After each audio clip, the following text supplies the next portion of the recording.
માં સરસ્વતી શિશુકુંજ શાળા પરિવાર આપનું હાર્દિક સ્વાગત કરે છે। કેવું વિદ્યાર્થી મિત્રો મજામાં છો ને? હા, ગયા વિડિયોની અંદર આપણે શું શીખ્યા હતા? યાદ છે તમને? હા, પ્રશ્નોના જવાબ તો શીખ્યા જ હતા, પણ વર્તમાન કાળ, ભૂતકાળ, ભવિષ્યકાળ એના વાક્યો શીખ્યા। એવા આપણે શબ્દો પણ શોધ્યા કે વર્તમાન કાળનો બોધ કરાવે, ભવિષ્યકાળનો બોધ કરાવે, ભૂતકાળનો બોધ કરાવે। એવા વાક્યો પણ આપણે જોયા અને શીખ્યા, બરાબર છે। તો આજે આપણે એક નવું કાવ્ય શીખીશું, બરાબર, જેનું નામ છે ધરતી કી શાન, બરાબર છે। શાન, શાન એટલે વૈભવ, બરાબર, વૈભવ, ગૌરવ। તો પહેલા તો હું તમને જણાવીશ કે આ કાવ્યના લેખક કોણ છે, તો કે पंडित भरत व्यास। आ काव्य लेखक છે पंडित भरत व्यास जी। तो हमारे जाने माने वह गीतकार थे। तो इनका जन्म 18 दिसंबर 1918 में राजस्थान के चूर गांव में हुआ था। इनको कई गीतों की रचना की है। इन्होंने कई गीतों की रचना की है। यह गीत, तो आ गीत जे छे ए 1958 में एक जे फिल्म આવી હતી, बराबर, એનું નામ હતું गांव गोरी। एना परथी आपने गीत आ काव्य लेवामां आव्युं छे।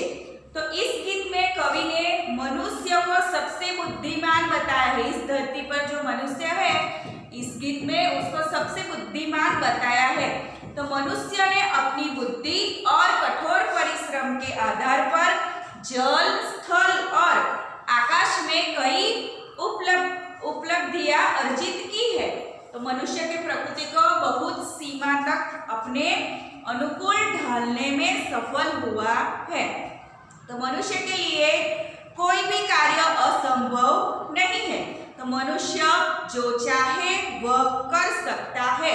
तो यही भाव काव्य में अंतर्निहित है और यही बात मनुष्य की महानता का प्रमाण है। तो जो आ काव्यनी अंदर आपने मनुष्यनी प्रमाणता बताववामां आवी छे કે મનુષ્ય બધા જ કાર્યો કરી શકે છે, કોઈ કાર્યમાં એ પાછળ જઈ શકતો નથી। તો ચલો પહેલા તો આપણે કાવ્યનું ગાન કરીશું, તમારે ધ્યાનથી સાંભળવાનું છે। તમે બધા ચોપડીની અંદર ધ્યાન આપજો, બરાબર। ચલો। धरती की शान तू भारत की संतान, तेरी मुट्ठियों में बंद तूफान है रे, मनुष्य तू बड़ा महान है, मनुष्य तू बड़ा महान है। तू जो चाहे पर्वत पहाड़ों को फोड़ दे, तू जो चाहे नदियों के मुख को भी मोड़ दे, तू जो चाहे माटी से अमृत निचोड़ दे, तू जो चाहे धरती को अंबर से जोड़ दे, अमर तेरे प्राण मिला तुझको वरदान, तेरी आत्मा में स्वयं भगवान है रे, मनुष्य तू बड़ा महान है रे, मनुष्य तू बड़ा महान है। नयनों में ज्वाल, तेरी गति में भूचाल, तेरी छाती में छिपा महाकाल है, पृथ्वी के लाल तेरा हिमगिरी संभाल, तेरी मुकुटी में तांडव का ताल है, निज को तू जान जरा शक्ति पहचान, तेरी वाणी में युग का आह्वान है रे, मनुष्य तू बड़ा महान है रे, मनुष्य तू बड़ा महान है।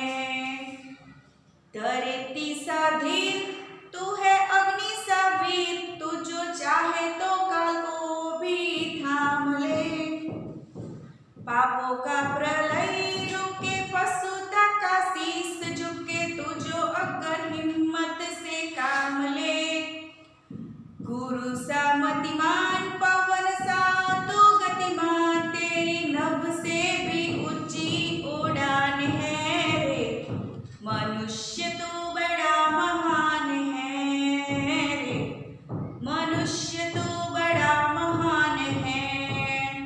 तो जो आ काव्यनी अंदर आपने मनुष्यने महानतानी ज वात करवामां आवी छे।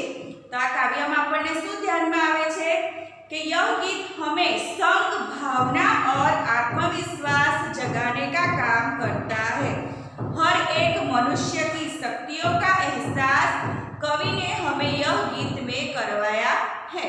तो मित्रों ચાલો આપણે હવે આ થોડી પંક્તિઓ જોઈશું અને શબ્દોના અર્થ પણ સમજીશું કે ધરતી की शान तू भारत की संतान એટલે કે ધરતીનું વૈભવ ગૌરવ કોણ છે? આ મનુષ્ય છે, ધરતીની શાન છે, આ ભારત દેશના સંતાન એટલે કે છોકરાઓ છે, છોકરો છે તું, એવું કહેવા માંગે તેરી મુઠ્ઠીઓ में बंद तूफान है કે તારામાં એટલી શક્તિ ભરાયેલી છે, એટલો ભરપૂર જોશ છે કે તું કોઈ પણ કામ કરી શકે છે કે તેરી મુઠ્ઠીઓ में बंद तूफान है रे मनुष्य तू बड़ा महान है तू એવા બધા જ કામો કરી શકું છું, કોઈ પણ કામ તારા વગર અધૂરી નથી, કોઈ પણ મુશ્કેલીનું કામ હોય તો પણ એને સરળ બનાવીને માણસ એને પૂરું કરી શકે છે એવું આ કાવ્યની અંદર આપણને બતાવવામાં આવ્યું છે। ચિત્રમાં પણ ચોપડીની અંદર તમને ચિત્ર આપ્યું છે એની અંદર પણ તમે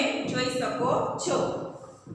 तू जो चाहे पर्वत पहाड़ों को फोड़ दे કે તારી એટલી મજબૂત ધારણા હોય, મજબૂત ઈચ્છા હોય તો પર્વત છે, પહાડો છે, જે મોટા જે પર્વતો છે એને પણ તું ફોડી નાખીશ એવું કવિ આપણને કહે છે।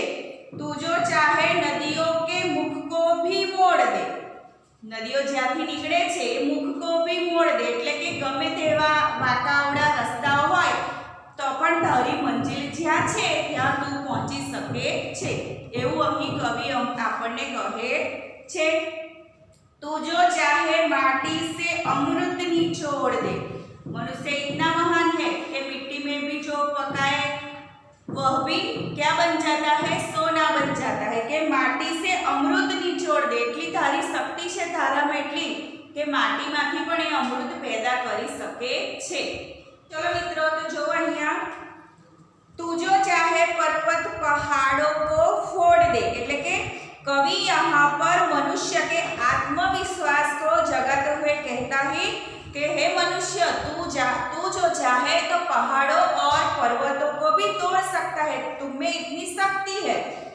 तू जो चाहे नदियों के मुख को भी मोड़ दे, तू जो चाहे माटी से अमृत निचोड़ दे એટલે શું કહેવાય છે? એનો અર્થ શું થાય છે કે तू जो चाहे वैसे ही तू जो चाहे नदियों के मुख એટલે કે રસ્તા, એના નદીઓના રસ્તા પણ તું વળાંક એના મોડ દે એટલે કે વળાંક વાળી શકું છું। બંધ હોય તો ત્યાં આપણે એક નદીને બંધ કરવી હોય તો આપણે બીજી બાજુના બારણા બંધ કરી દઈએ છીએ અને એ રીતે तू जो चाहे माटी से अमृत निचोड़ दे એનો અર્થ થાય છે કે જેવી રીતે फसल मनुष्य जैसे ही फसल पैदा कर सकता है तू अपनी इच्छा के अनुसार धरती को आकाश के साथ जोड़ सकता है।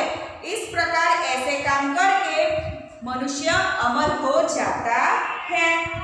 तू जो चाहे धरती को अंबर से जोड़ दे એટલે કે આકાશ અને ધરતી એક કરી શકે છે એટલી તારામાં શક્તિ છે। अमर तेरे प्राण मिला तुझको वरदान तेरी आत्मा में स्वयं भगवान है रे કે તારા પ્રાણ અમર છે, આ તને વરદાન મળ્યું છે, તારામાં એટલી શક્તિ છે કે તારે હે મનુષ્ય જે કરવું હોય, જે ઈચ્છા હોય એ થાય છે કે તારી આત્મામાં સ્વયં એટલે ભગવાન પોતે વસેલા છે એવું અહીંયા કવિ આપણને જણાવે છે। ચલો પછી બીજું છે અહીંયા જો नैनों में ज्वाल तेरी गति में भूचाल तेरी छाती में छिपा महाकाल है रे भूचाल भूचाल એટલે કે ભૂકંપ જો અહીંયા શબ્દના અર્થ લખેલા જ છે ભૂચાલ ભૂચાલ એટલે કે ભૂકંપ બરાબર। તો એનો અર્થ શું થશે? हे मनुष्य तेरे नैनों में क्रोध रूपी अग्नि की ज्वाला भरी हुई है કે તારી આ આંખો છે એની અંદર ક્રોધ રૂપી અગ્નિની જ્વાળા ભરેલી છે। तेरी चाल में वो शक्ति है जो भूचाल ला सकती है तेरी चाल में वो शक्ति है जो भूचाल એટલે કે ભૂકંપ લાવી શકે છે। તારી ચાલમાં એવી શક્તિ છે કે જે ભૂકંપ પણ લાવી શકે છે। तेरी छाती में छिपा महाकाल है पृथ्वी के लाल तेरा हिमगिरी सा भाल है भाल એટલે કે કપાળ કે तेरी धरती में महाकाल रूपी शिव बैठे हैं। हे पृथ्वी के लाल, तेरे पास हिमगिरी हिमालय के जैसा भाल अर्थात दिमाग है। हिमालय के जैसा भाल, ભાલ એટલે કે આ કપાળ એટલે કે દિમાગ है એવું અહીંયા આપણને આ પંક્તિ દ્વારા ખબર પડે છે। तेरी मुकुटी में तांडव का ताल है। मुकुटी એટલે કે મૌ થાય બરાબર। तेरी मुकुटी में तांडव का ताल है, निज को तू जान जरा शक्ति पहचान, तेरी वाणी में युग का आह्वान है रे। के हे मनुष्य, तेरी मुकुटी में के शिव जैसा तांडव आप कर सकते हो। के शिव शंकर भगवान જ્યારે ગુસ્સે થાય છે ત્યારે કેવું તાંડવ કરે છે કે ધરતી પર ભૂચાલ ભૂકંપ આવી જાય એવું તાંડવ કરે છે કે તારામાં એટલી શક્તિ રહેલી છે કે જે પણ તું ચાહું એ કામ તું સાર્થક કરી શકું છું। ચલો હવે અહીંયા બીજું, धरती सा वीर तू है अग्नि सा वीर, तू जो चाहे तो काल को भी थाम ले એટલે કે પકડી લે। हे मनुष्य, जिस प्रकार धरती में वीरता है वैसे ही धीरज तुम में भी है। तुझ में अग्नि जैसी शक्ति है, समय विधि में हर काम पूर्ण कर सकता है। કે જે સમયમાં તમને સમય જે છે કામ કરવાનું એમાં દરેક કામ તારા દિમાગ લગાવીને તું પૂરું કરી દઉં છું એવું અહીંયા આપણને બતાવવામાં આવ્યું છે। पापों का प्रलय रुके, पशुता का शीश झुके, जो अगर हिम्मत से काम ले। એટલે એવું કહેવાય કે हे मनुष्य, जिस प्रकार धरती में गिरता है वैसे ही धीरज तुम में भी अग्नि जैसी शक्ति है, समय विधि में हर काम पूर्ण कर सकते हो। એવું કહે છે કે हे मनुष्य, જે સમયમાં જે તમને કામ આપ્યું હોય એ તમે પૂર્ણ કરી શકો છો। पापों का प्रलय रुके, पशुता का शीश झुके। કે મનુષ્ય, જે આ દુનિયામાં પાપ થઈ રહ્યા છે એને પણ રોકવાની તારામાં શક્તિ રહેલી છે। પશુતા કા શીશ ઝુકે, કે આ મનુષ્યને પશુ સમાન જે ગણે છે એને ભૂસવાનો ટાઈમ તારી જોડે છે તો એને પણ તું ઉપર લાવી શકું છું। તું જો અગર હિમ્મત से काम ले, गुरु सा मतिमान, पवन सा तू गतिमान, तेरी नभों से भी ऊंची उड़ान है। તેવું શું કહે છે કે આપણને જો તું હિંમતથી કામ લો તો કોઈ પણ કામ પૂરું કરી શકું છું। કે हे मनुष्य, तू गुरु के जैसा बुद्धिमान है और पवन सा गतिमान है। કે જે ગુરુઓ હતા આપણા આગળના જમાનામાં જે ગુરુઓ હતા તે કેટલા બુદ્ધિશાળી હતા કે ગુરુઓ के जैसा तू बुद्धिमान है, पवन के जैसा गतिमान है। પવનની ગતિ કેટલી હોય છે, ખૂબ ફાસ્ટ પવન આવે તો ઘરના ઘર બસોના બસો બધું ઉડાડી દે છે ને। हाँ, तो पवन के जैसा गतिमान है, तू आकाश से भी ऊंचे पहुंचने की शक्ति रखता है। કે આકાશથી પણ ઊંચે જવાની તારામાં શક્તિ છે। અત્યારે તો બધા વિમાન ને બધું લઈને ચાંદ પર પણ જાય છે બરાબર, એવી જ રીતે એનાથી પણ વધારે કામ તારામાં એટલી બુદ્ધિ રહેલી છે કે અનેક ઘણા કામો તું કરી શકું છું। કે હે મનુષ્ય, તું બડા ही महान है। તો મિત્રો આની અંદર આપણને સંઘ ભાવના અને આત્મવિશ્વાસની ભાવના જગાવવામાં આવી છે, એટલે કે જગાने का काम करते हैं यह हमें बताया गया है। तो हर एक मनुष्य की शक्तियों का एहसास हमें इस काव्य में होता है। तो मित्रों जो અહીંયા કેટલાક શબ્દોના અર્થ તમને આપેલા છે। શાન એટલે કે વૈભવ, ગૌરવ, મુખ એટલે કે પ્રવાહ, વહેણ, નદીનું જે પ્રવાહ છે વહેણ છે એને બદલવાનું કામ પણ મનુષ્ય કરી શકે છે। ધરતી એટલે પૃથ્વી, ધરા, અંબર એટલે કે આકાશ, નભ, જ્વાલ એટલે કે અગ્નિ, જ્વાલ એટલે અગ્નિની જ્વાળાઓ બરાબર, ભૂચાલ એટલે કે ભૂકંપ, ભાલ એટલે લલાટ, કપાળ, કાલ એટલે સમય, ગતિમાન એટલે કે બુદ્ધિમાન। તો મિત્રો હું આશા રાખું છું કે આ કાવ્યની અંદર તમને સમજ પડી ગઈ હશે, એના શબ્દોના અર્થ પણ સમજ પડી ગઈ હશે। તમારે આ કાવ્યને મુખપાઠ કરવાનું છે અને એના શબ્દોના અર્થ, એનો વિચાર તમારે સમજવાનો છે। Thank you.